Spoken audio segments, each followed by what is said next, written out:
Hello বন্ধুরা, আজ আমি চলে এলাম বারুল ভবতারিণীর মন্দিরে চলে এসেছি।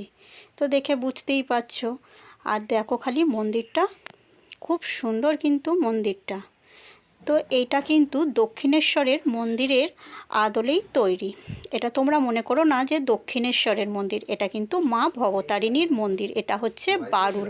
তো তোমরা কিভাবে আসবে একটু তোমাদের ঠিকানাটা একটু বলে দিচ্ছি।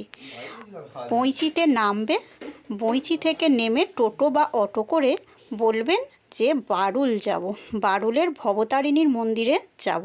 তো এখানে নামিয়ে দেবে। তো তোমাদের মা ভবতারিণীকেও দর্শন করিয়ে দিচ্ছি। এই যে মা ভবতারিণী, আর মাকেও দর্শন করিয়ে দিলাম। দেখে বুঝতেই পারছো, দেখো খালি মায়ের মুখটা কত সুন্দর লাগছে, মায়ের মুখটা। আর এটা কিন্তু হুগলি মধ্যেই পড়ছে। আর এই যে একটা রাধাকৃষ্ণ, আর পাশেই শিব বাবা আছে, এই যে শ্বেত পাথরের সাদা শিব। তারপরেই দেখো মন্দিরটাও তোমাদের পুরোটা দেখিয়ে দিচ্ছি। কত সুন্দর না, পুরো দক্ষিণেশ্বরের মন্দিরের আদলেই কিন্তু সম্পূর্ণ। তো দেখো এদিকে কিন্তু ঘাটটাও কিন্তু গঙ্গার ঘাট যেরকম আছে, এটা পুকুর ঘাট এটা কিন্তু। আর এদিকে একটা বড় ঠাকুরও আছে। তো দেখে বুঝতেই পারছো, পাশেই কিন্তু সব। আবার এদিকে একটা শিব বাবা, মানে মা ভবতারিণ দু সাইডে দুটো শিব বাবা বসে আছে।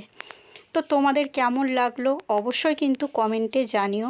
আর পারলে একবার অবশ্যই এসো, কিন্তু ঘুরে যেও, সবার কিন্তু খুব ভালো লাগবে।